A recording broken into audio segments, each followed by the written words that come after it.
Meanwhile, Trump is matching the rhetoric with military moves in the Caribbean. Will he attack Venezuela? What is the Syrian leader, the new Syrian president, what is he doing in Russia? We're decoding Putin's West Asia reset. And the trend of Gen Z protests from Nepal to Madagascar. Why is the youth angry and toppling governments? Why is China cracking down on the church? How India's Diwali gifting market is evolving with the times and technology. Are protein powders unsafe for you? A new investigation finds high lead content. What's the new super vaccine that promises to cure cancer? And what's the curse of 35? All this and more lined up. The headlines first. Bangladesh's prosecution lawyers demand the death penalty for Sheikh Hasina. The former Prime Minister is being tried in absentia. Hasina has defied court orders to return from India, where she fled last year after mass protests toppled her government. Hasina has been accused of ordering a deadly crackdown to crush the uprising. In India, 170 Maoists surrender in Chhattisgarh. More than 250 have laid down their arms in the last 2 days in Chhattisgarh and Maharashtra. This is one of the largest Maoist surrenders in recent years. The Narendra Modi government has promised to wipe out Naxalism by March 2026. French Prime Minister survives 2 confidence motions. This comes just days after he made a key political concession to stay in power. The French leader has backed suspending a divisive 2023 pension reform. France is the Eurozone's second largest economy. It has been mired in political deadlock since President Macron called snap elections last year. Thousands of mourners in Kenya flee in panic after security forces opened fire in a stadium. A large crowd had gathered there to see the coffin of opposition leader Raila Odinga. His body was repatriated from India today. Odinga will be laid to rest on Sunday. And European lawmakers call for stricter rules to protect minors online. This includes a minimum age of 16 to access social media without parental consent. The lawmakers also want no child under 13 to have access to any social media. The proposal will be put to a vote next month.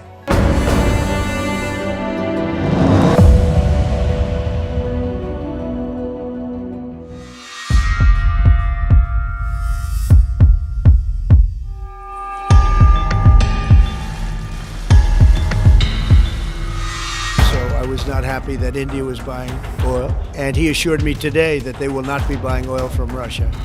That's a big stop.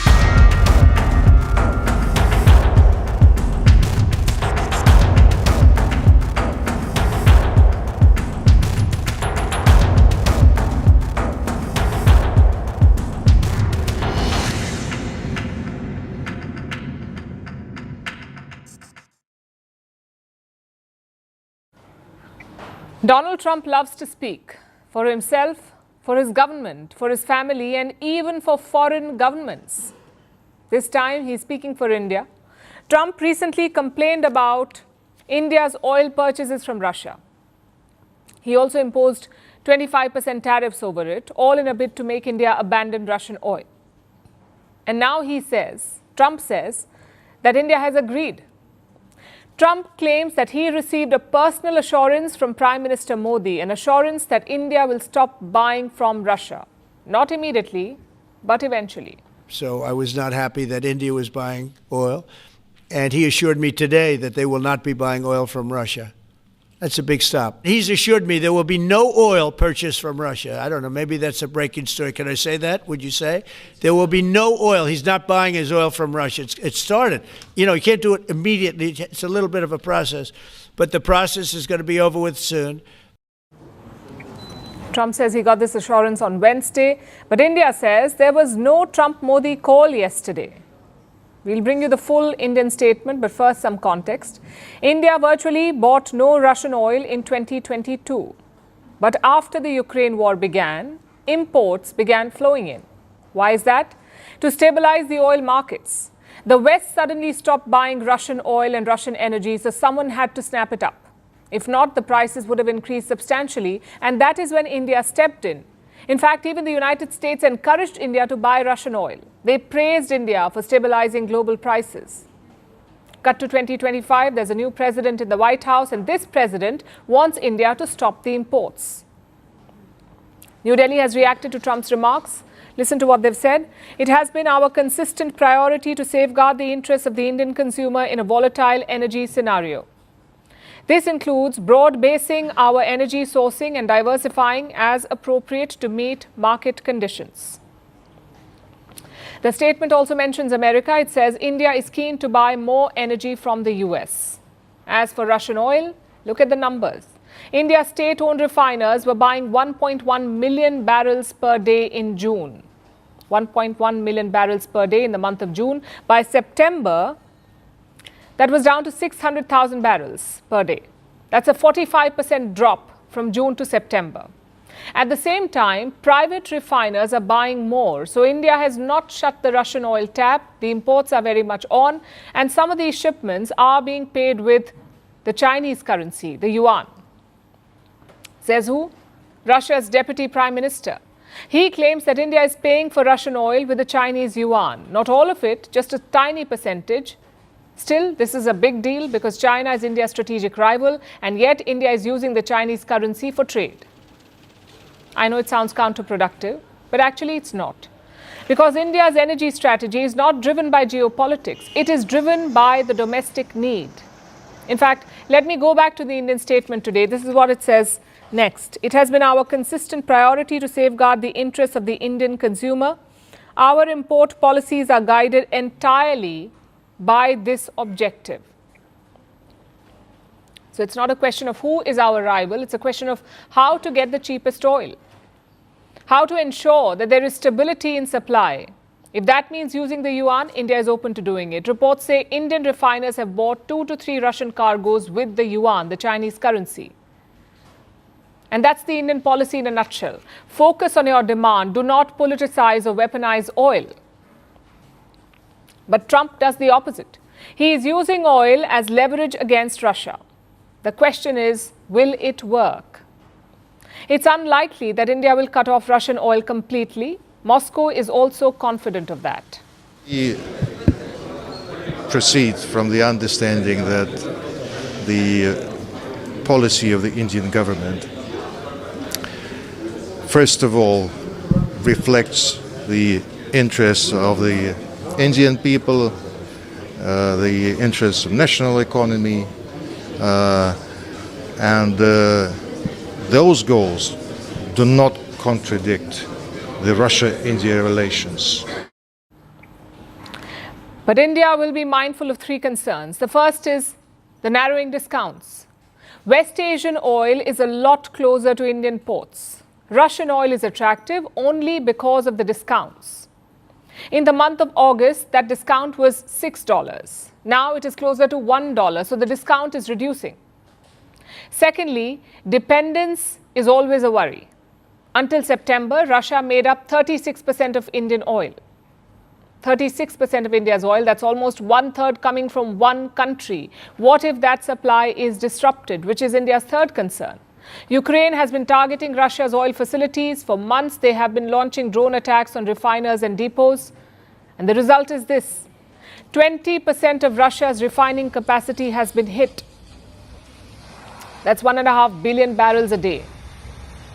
Maybe that's why India is diversifying its supplies. Like I said, it's not about politics, it's about business. India is still hosting Vladimir Putin in December, exploring Russian jets and weapons. The business side may change, but the politics will not.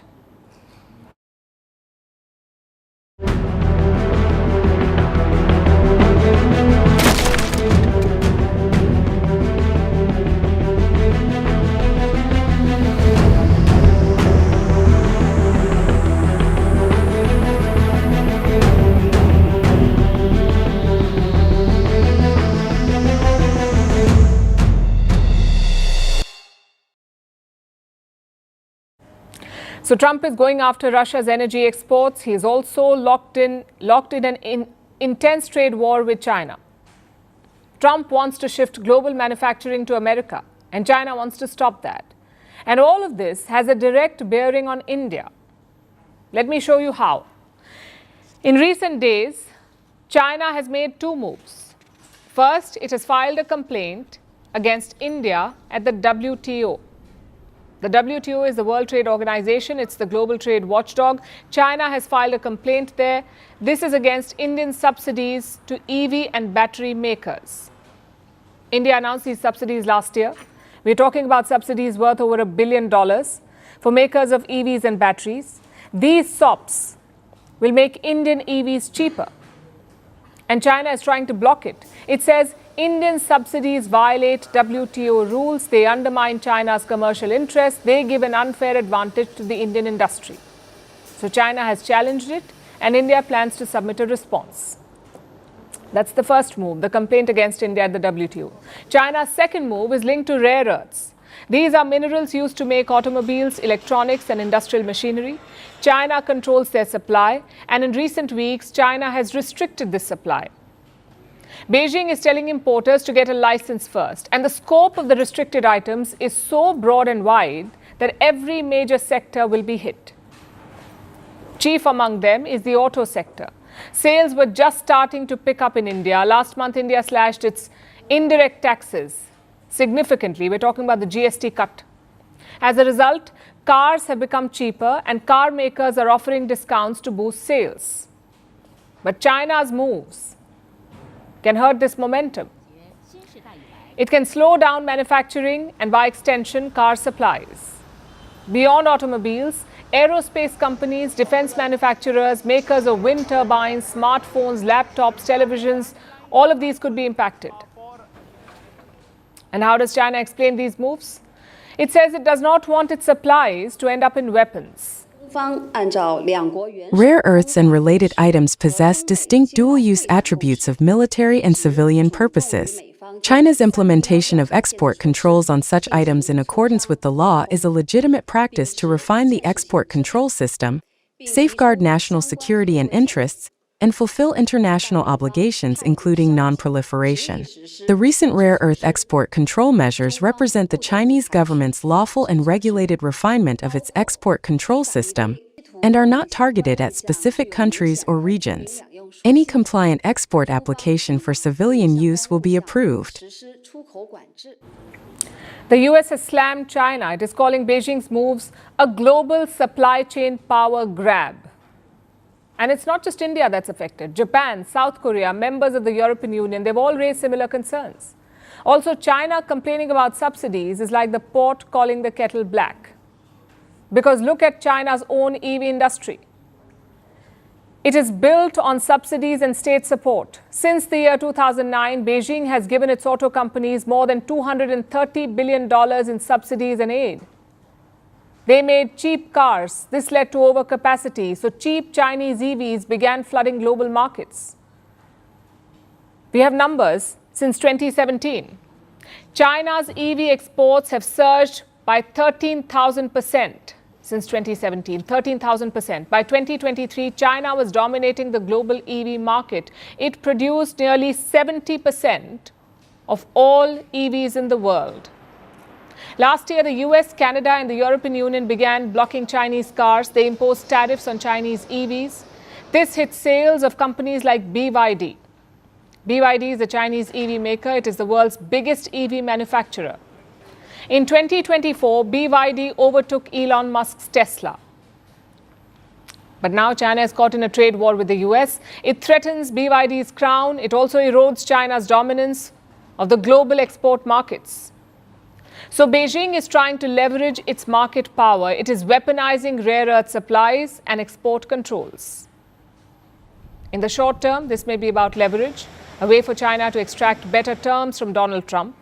But for the long run, China is basically sending a message to the world that it controls global supply chains and it is willing to weaponize that control to protect its dominance and to block new challengers. The only solution for the world is to build alternatives. But that takes time.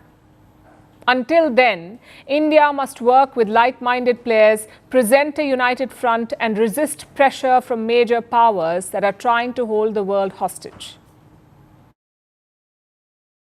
I think Venezuela is feeling heat.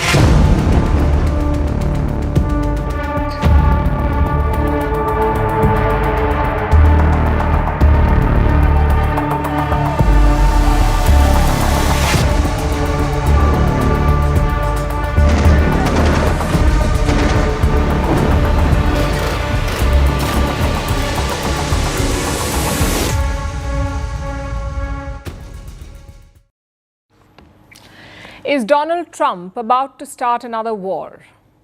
That is a question echoing across Latin America tonight, because after weeks of tough words and military moves, the US president has made a rare and significant admission. Trump says that he has authorized the CIA to target Venezuela. The CIA is the Central Intelligence Agency. It is America's foreign spy agency. Trump has authorized the CIA to carry out covert operations inside Venezuela. He says Venezuela poses a real threat to the US, so this operation is about American security. Listen to this. Why did you authorize the CIA to go into Venezuela? I authorized for two reasons, really. Number one, they have emptied their prisons into the United States of America. They came in through the, they came in through the border. They came in because we had an open border policy. And the other thing are drugs. We have a lot of drugs coming in from Venezuela. And a lot of the Venezuelan drugs come in through the sea, so you get to see that. But we're going to stop them by land also. The message is clear. Trump is building a case. It's the classic Washington playbook. Paint another country as a danger to America, build a narrative of threat, and then strike. But Trump was asked a counter question. Does the CIA have the authority to take out the Venezuelan president? His name is Nicolas Maduro. Does the CIA have the authority to oust him? Listen to Trump's response. Oh, I don't want to answer a question like that. That's a ridiculous question for me to be given. Not really a ridiculous question, but wouldn't it be a ridiculous question for me to answer? But I think Venezuela is feeling heat, but I think a lot of other countries are feeling heat too. We're not going to let this country, our country, be ruined because other people want to drop, as you say, their worst. Feeling heat. Those were his words. And this was not just rhetoric. Washington is walking the talk. Look at their military posture in the Caribbean. At least 8 warships are now patrolling the region, 8 American warships, plus a nuclear-powered submarine has been deployed in the region. Fighter jets are stationed in Puerto Rico. Thousands of Marines and sailors are on standby. Washington says all of this deployment is about drug control, but the scale suggests something far bigger. At least 5 suspected drug boats have been destroyed since September. At least 27 people have been killed. The latest strike near Venezuela's coast killed 6 people, and that's where the line begins to blur. Because what began as a mission against drug cartels is now inching closer to a confrontation with another state. Human rights experts have called these strikes, and I'm quoting, extrajudicial executions. Experts have said that these strikes violate international law.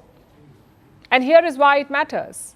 Until now, these strikes have been at sea, mostly in international waters.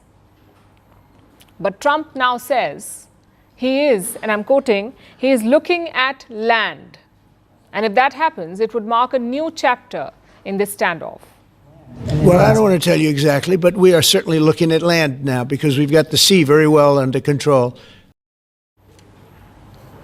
A land operation would be a major escalation. It would be a direct challenge to the government in Caracas, Maduro's government. Washington has already put a $50 million bounty on Maduro's capture. It accuses him of leading a drug cartel. Maduro, of course, denies it, and he's fighting back. Yesterday, he decried coups orchestrated by the CIA. No to regime change, which reminds us so much of the endless, failed wars in Afghanistan, Iraq, Libya, and so on. No to CIA-orchestrated coups d'état, which recall the 30,000 disappeared in the CIA-backed coups against Argentina, the Pinochet's coup, and the 5,000 young people who were killed or disappeared. Until when CIA coups, Latin America doesn't want them, doesn't need them, and rejects them. Clearly, Venezuela has been alarmed by the move. Maduro has ordered military exercises in parts of the country. Armored vehicles have been destroyed. Police and civilian militias have been mobilized. So the message is quite clear. Venezuela is preparing for any scenario. And diplomacy, too, is part of that strategy. All of this reflects a broader fear that this standoff may not stay limited to the sea, that it could spiral into a wider conflict. Even Venezuela's neighbors are concerned. After all, the CIA has a history in Latin America. It has backed coups. It has overthrown governments and shaped political outcomes to suit Washington's interests. And the goal was always the same: remove hostile regimes, install friendly ones, and secure America's influence. Today, that pattern appears to be repeating itself. And with Donald Trump in the White House, there is no telling how this will end.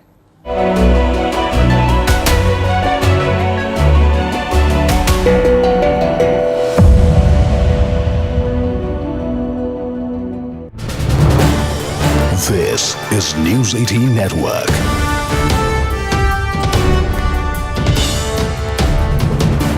India's largest news network.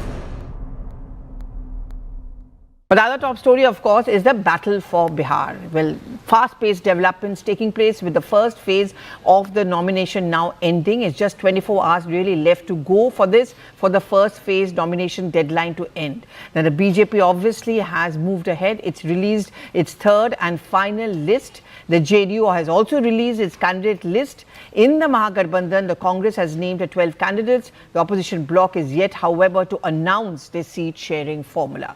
We are learning that Congress and the CPI are eyeing the same seats in Begusarai, which is what is delaying the announcement. And also the fact that no meeting has yet been held between the top leaders of the Mahagathbandhan.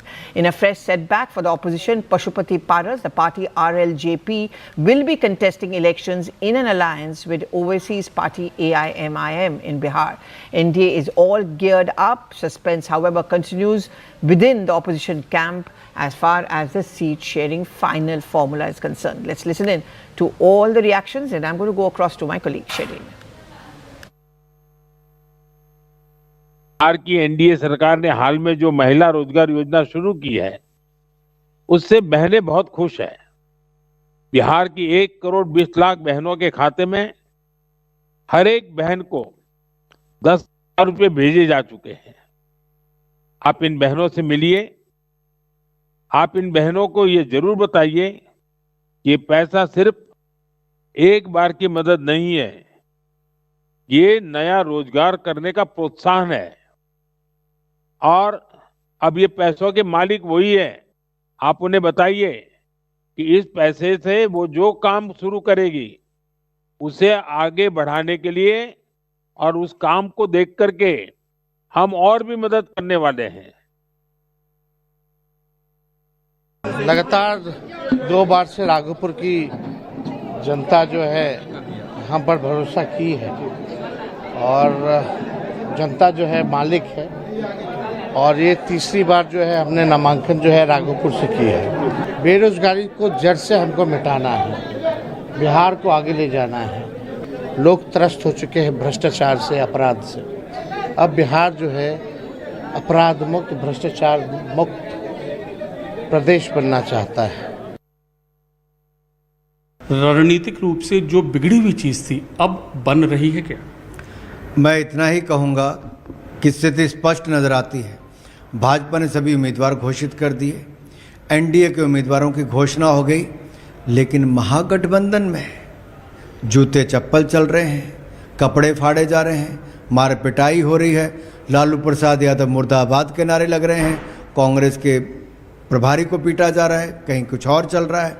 तो एक तरफ से NDA आगे बढ़ रही नजर आ रही है, दूसरी ओर आपसी उलझनों में फंसकर महागठबंधन रह गया है। और यहाँ तक कि दलितों का अपमान सीधे रूप में नजर आता है। पहले लालू प्रसाद यादव जी ने अंबेडकर जी के आगे पांव रख के, बिल्कुल फोटो के सामने पांव रख के उनका अपमान किया। कांग्रेस तो अंबेडकर जी का शुरू से ही अपमान करती रही, लेकिन जिस तरह से प्रदेश अध्यक्ष दलित हो, मारपीट हो, अपमान हो, महागठबंधन में दलितों का कोई स्थान ही नहीं है। आपने कई राज्यों के चुनाव देखे हैं और हम इस विधानसभा चुनाव में जब आप ये कहते हैं कि जैसे कुशवाहा की नाराजगी है, मांझी की झिझक है और चिराग की जो माथा है वो तन गया है, इन चीज़ों को डील करने में कितनी कठिनाई आई है और आने वाले दिनों में आएगी भी बीजेपी को? मैं एक बात स्पष्ट कहूँ, सब एकजुट एक स्वर के साथ यही कहते हैं, रफ्तार पकड़ चुका बिहार, फिर एक बार एनडीए सरकार। Okay, Madhupanna has been travelling through Bihar. Today she is joining us from Siwan to get a sense from her. Madhupanna, on the ground, I know the BJP has made an issue about the Congress, for example, giving a ticket to Shahabuddin's son, or kin, if I'm not mistaken. But apart from that, sorry, the RJD, but what I'm saying is, apart from that, on the ground, this sense of disarray within the Mahagathbandhan, do you think that is something which could hurt them? Because after all, you know, the campaign should have started, you know, and at least some kind of an organization. Okay, I'm going to try and connect with Madhupanna, but she's joining us from Siwan.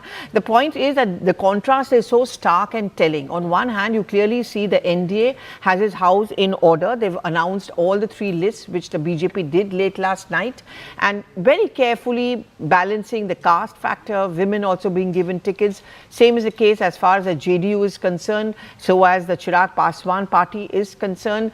Their readers are already on the ground. The BJP leaders have their charts chalked out for them. They know where they have to go, what kind of campaign, big bang.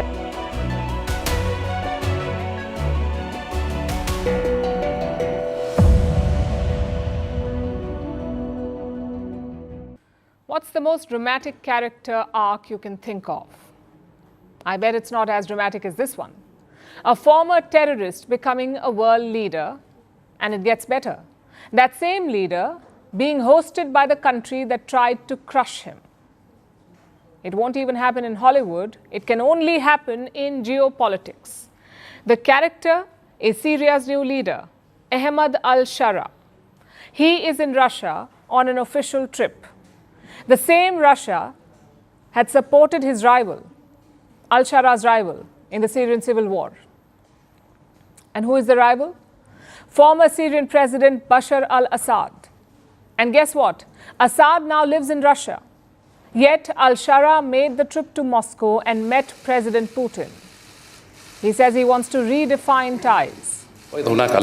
Much of Syria's food supply relies on Russian production, and numerous power stations depend on Russian expertise. Many strategic and political relations, both regional and international, are closely linked to Russia. We respect all past agreements and this rich history, and we are working to redefine the nature of these relations. Well, redefine is a good word. Last year, Russian planes were firing at al-Shara's forces. Today, he is a guest at the Kremlin. It's a display of pragmatism by both sides. Al-Shara needs Russian investments and support, and Putin needs bases on Syrian soil. He says the focus is not on the political situation, the focus is on Russia's commitment to the Syrian people. In Russia, there have never been any relations in regards Syria that were connected to our political situation or special interests. Throughout all these decades, we have always been guided by one thing, and that is the interests of the Syrian people. Both sides are keen on a reset. But what's on their wish list? Al-Shara wants 2 main things. One is Russian investments and money. Syria needs $400 billion to rebuild itself, $400 billion, and they can't depend on the West alone for that kind of money. They will need Russian funds as well, especially when it comes to energy. Syria has 24 billion barrels of oil, plus 8.5 trillion cubic feet of natural gas.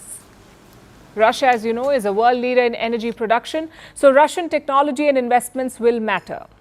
That's the first thing that al-Shara is looking for. Secondly, al-Shara will be hoping to extradite his longtime rival. Like I said, Bashar al-Assad lives in Russia. Reports say al-Shara will ask Putin to hand him over. Of course, this is all performative. Russia would never hand over Assad, but al-Shara can go back and say, at least I tried. So that's what he is looking for basically in Moscow. Which brings us to the other side. What does Russia want? Russia's main demand is military presence. Moscow has 2 outposts or bases in Syria. One is the air base at Hameimim, and the second is a port at Tartus. Russia has scaled back its presence at these bases, but even today they have a foothold. Will al-Shara keep allowing that? More importantly, will he let Russia expand its presence? His statements yesterday were positive. He promised to respect all past agreements. I presume that includes the agreement on military bases. And this is crucial for Putin because Syria was his only foothold in West Asia and Tartus his only port in the region. From Tartus, Russia can project power in two directions, first to the Mediterranean, the second down south to Africa. So this port, Tartus, is very crucial for Russia's ambitions. Without it, Moscow does not have a presence in West Asia. So that's number one on Putin's wish list, the military presence. Also important is the proxy war. The West has been quick to woo al-Shara. Donald Trump called him a tough, attractive man. There's also talk of Israel and Turkey creating buffer zones inside Syria, so Putin is pushing back. He does not want Syria to become a Western proxy. And for that, the Russian leader is realigning himself. He is taking on a new role in Syria. During Assad's time, Putin called the shots. He was the regime's godfather. He basically got those military bases for free. But now there are no more free lunches in Syria. Al-Shara will seek something in return, maybe aid, maybe investments, maybe weapons. And that's a trade-off that Putin appears okay to make. Because these are turbulent times in West Asia. Israel has demolished Iranian proxies. There is a global push for a Palestinian state, and Trump is dangling a nuclear deal in front of Iran. So things are changing at a very fast pace. As a global power, Russia does not want to be left behind. It wants political and military clout in the region.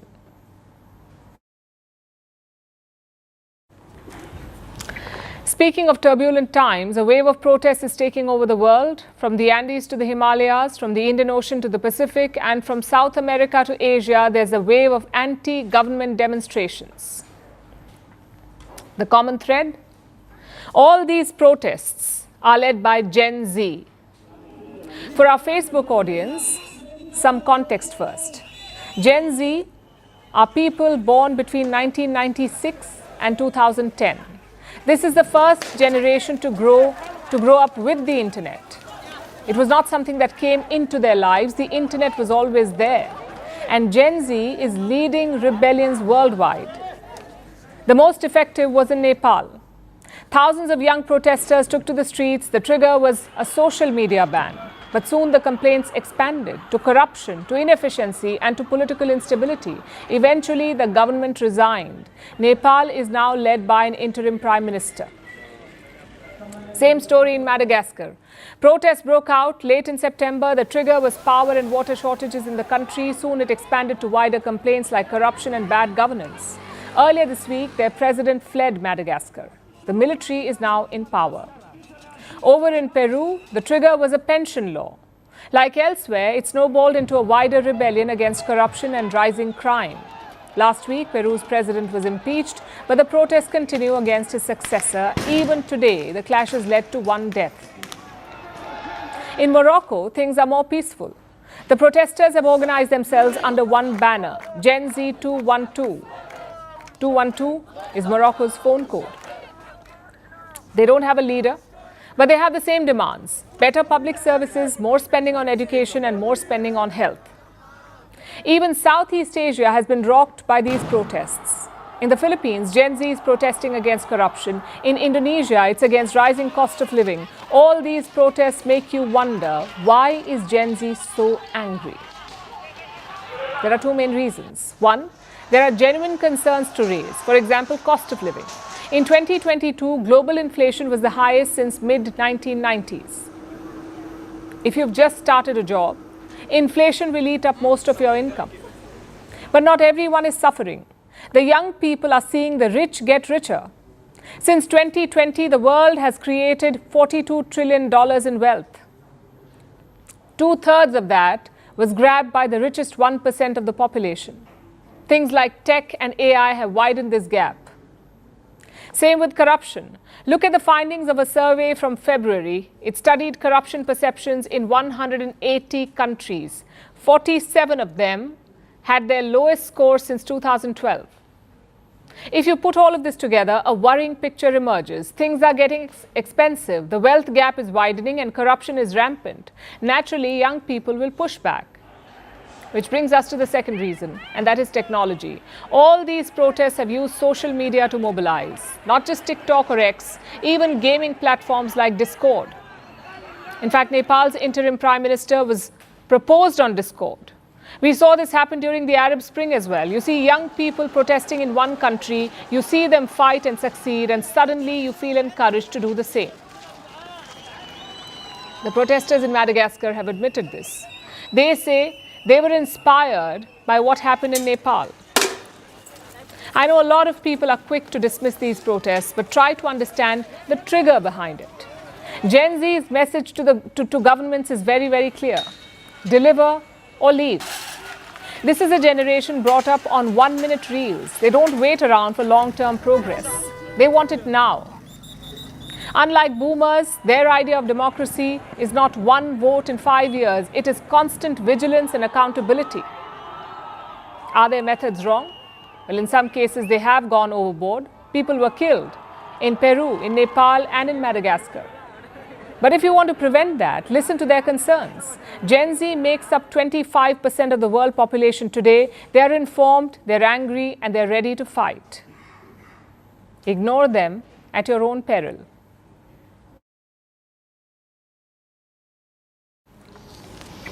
Now let's talk about the latest crackdown in China. Chinese authorities are going after Christians. 30 pastors have been arrested. They belong to the Zion Church. This is an unregistered Christian group in China. Their leader was taken from his home last week. No lawyer has been allowed to see him. The Zion Church is not approved by the Chinese government. Officially, in fact, China is an atheist nation. They say there's freedom to practice your religion. But of course, conditions apply. It has to be approved by the Chinese state.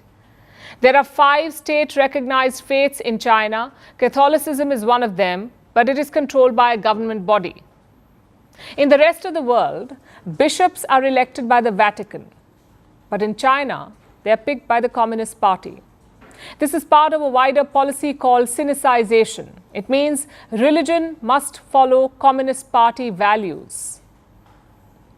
And this crackdown is just the latest example of how far China is ready to go to impose these rules on its people. 30 pastors have been detained in China. Their crime, preaching without the Communist Party's permission. Last week, Chinese authorities raided homes across 6 provinces. Their target, the Zion Church Network, one of the largest unregistered Christian groups in the country. Pastors were arrested in Beijing, Guangxi, and 4 other provinces. Among them, the church's founder, Pastor Ezra Jin Mingri. He was taken from his home in Bihar. The charge, illegal use of information networks, a vague accusation that carries a maximum sentence of 7 years. Zion Church is what China calls a house church. It's not registered with the government. It operates independently, and that's the problem. Under Xi Jinping, loyalty to the Communist Party comes first, even in matters of faith. China's constitution technically guarantees freedom of religion, but critics say the government is rewriting that promise.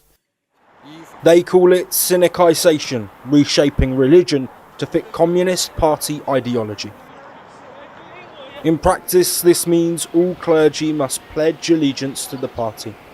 Their sermons must not challenge its authority. And they can only preach online through state-approved channels. For churches like Zion that refuse to register, the consequences are clear.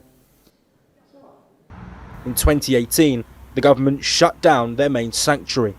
Since then, Zion has operated underground across nearly 50 cities. They've relied on online worship and prayer groups, especially during the pandemic. That growth may have triggered this latest wave of arrests. Zion Church now faces its biggest crisis yet. 20 pastors and church leaders are still in detention. No access to lawyers, no clear trial date. Pastor Jin's family is deeply concerned. His daughter says he suffered from diabetes and needs medical care. His wife has called the arrest a brutal violation of religious freedom. This isn't an isolated case. Other churches have faced similar action this year. Rights groups say this is the most widespread crackdown in over 4 decades. The arrests have drawn sharp international criticism. US Secretary of State Marco Rubio condemned the move. He said it shows the CCP's deep hostility toward Christians who reject party control. The Senate's Foreign Relations Committee echoed his view, saying, "People in China should be free to practice religion without fear of government interference." This crackdown comes amid already strained relations between China and the US. A worsening trade war, export restrictions, talk of 100% tariffs, and now a dispute over faith. China's religious landscape is changing, but not through freedom, through force. And for the 5,000 worshippers of Zion Church, the message is clear. Worship must come second, obedience comes first.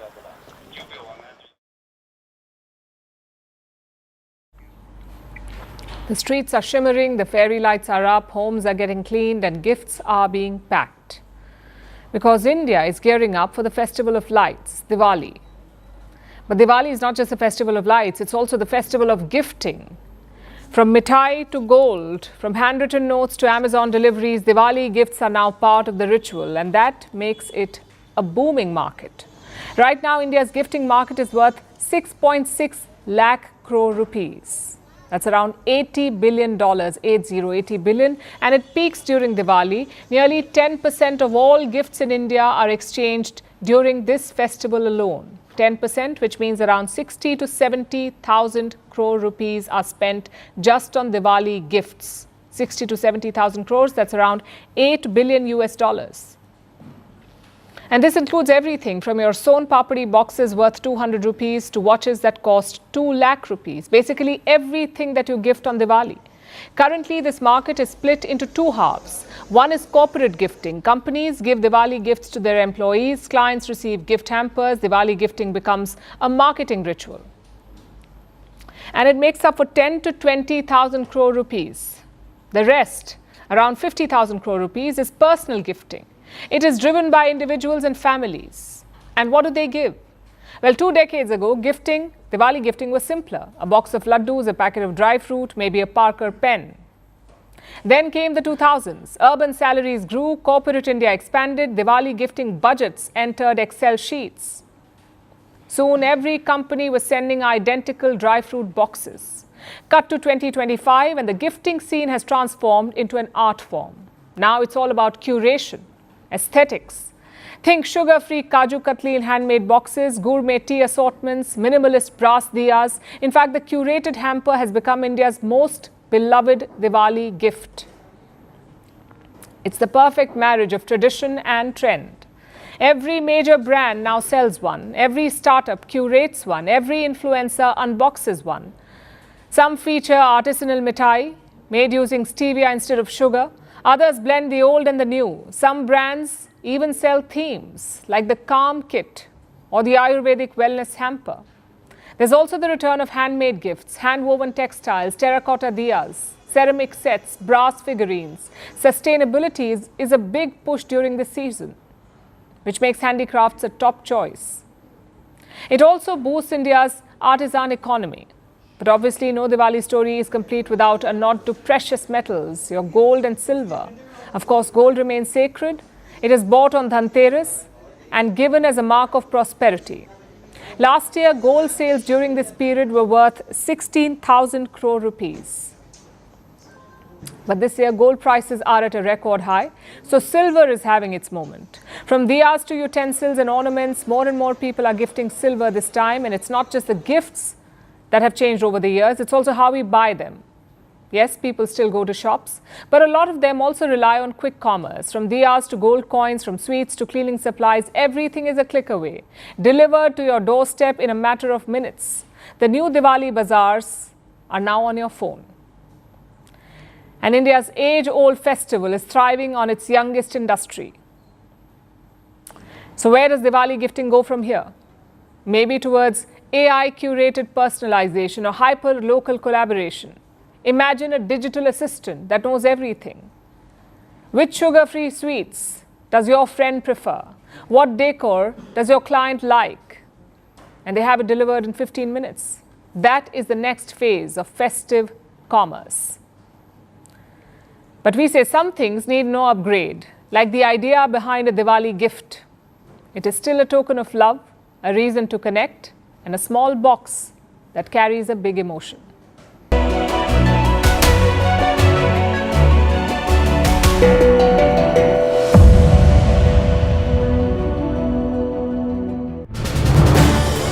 This is News 18 Network.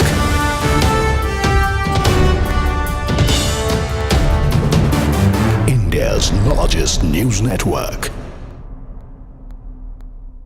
But the other top story, of course, is the battle for Bihar. Well, fast-paced developments taking place with the first phase of the nomination now ending. It's just 24 hours really left to go for the first phase nomination deadline to end. Now, the BJP obviously has moved ahead. It's released its third and final list. The JDU has also released its candidate list. In the Mahagathbandhan, the Congress has named 12 candidates. The opposition bloc is yet, however, to announce their seat-sharing formula.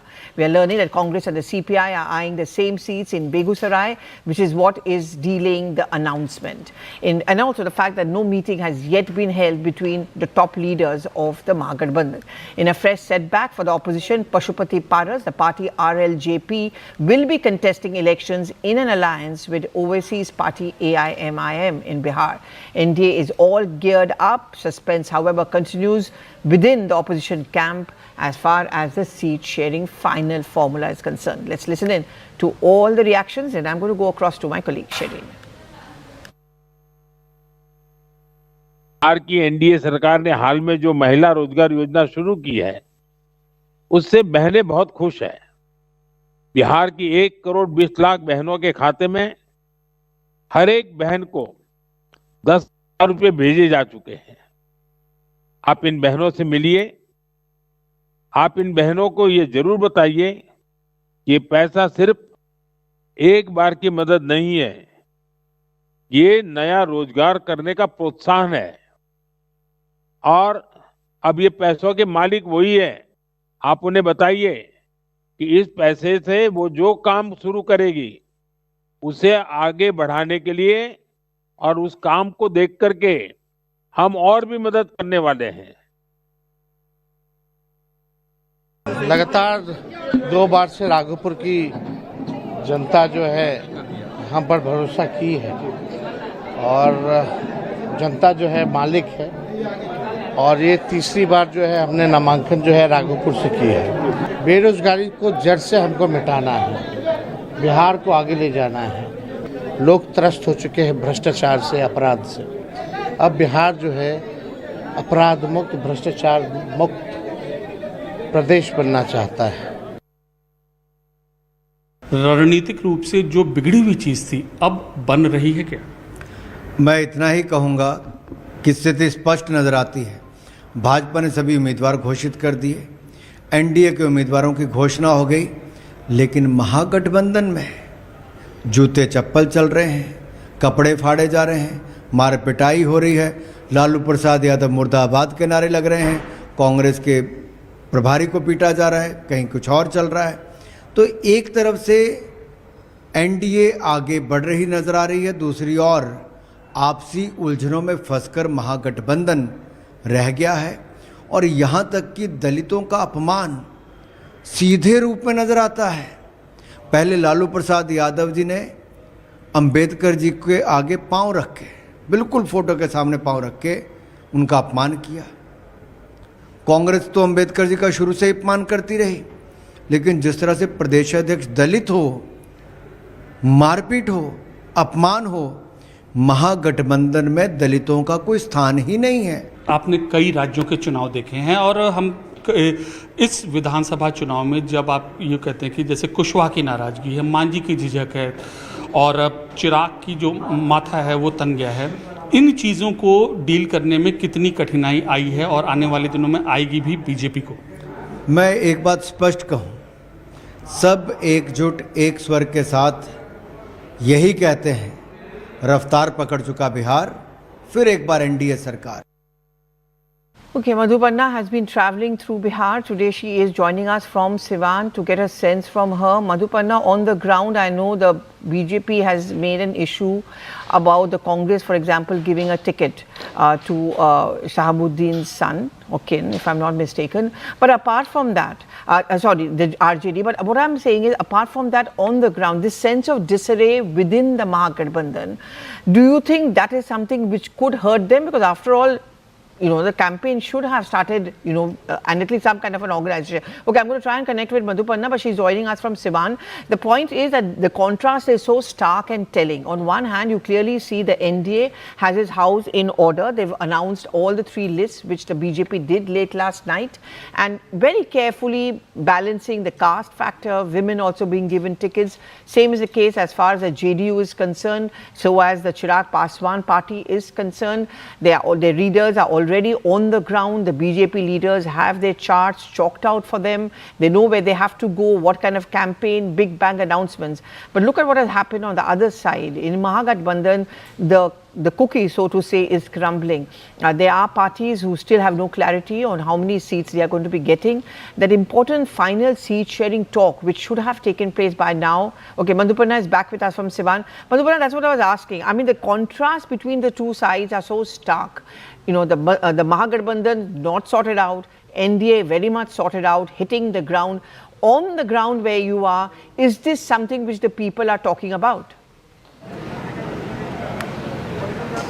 Yes, Pallavi, you are absolutely right. You see, NDA is clearly very much sorted, and they have actually done a very impressive show of, they have shown a very impressive show of strength among all the allies.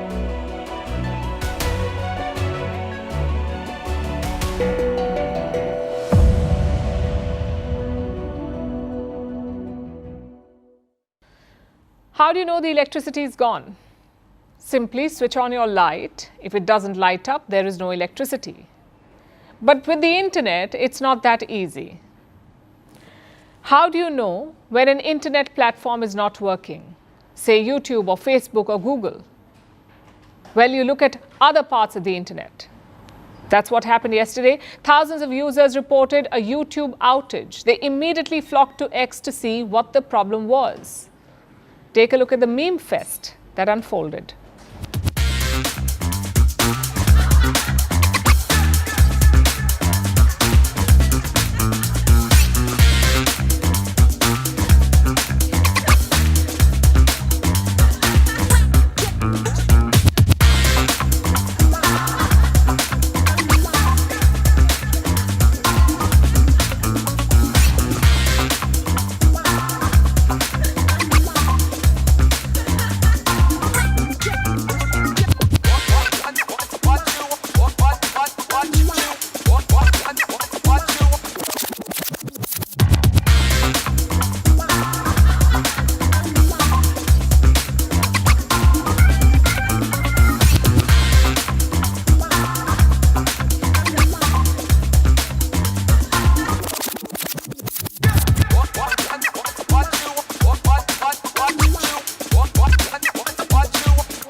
Now it's time for Vantage Shots, images that tell the story. Protesters and riot police clash as protests in Peru's capital turn violent. A huge blaze engulfs a Bangladesh garment factory, and in a dramatic rescue, a security guard saves a woman from the path of an oncoming tram in Turkey. Finally, we're taking you back in history. On this day in 1793, Marie Antoinette was beheaded. She was the last queen of France before the French Revolution. Her lavish lifestyle made her a symbol of royal excess. Public resentment against the monarchy sealed her fate. Her death was a significant moment for France, marking the fall of the aristocracy. We're leaving you on that note. Thank you for watching. We'll see you tomorrow.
Hello and welcome to CNN News 18 with me, Ayushman Singh Jamwal. Big breaking news coming in from battleground Bihar, where what we are learning is that the Congress party has now released its first list ahead of the Bihar elections. This is news that's just breaking right now. 48 names have been announced by the Congress party when it comes to the Bihar elections. The Congress party now releasing its list after the internal tussle within the Mahagathbandhan was dominating the headlines. But what we are learning is that those are the names on your screen, ladies and gentlemen. Congress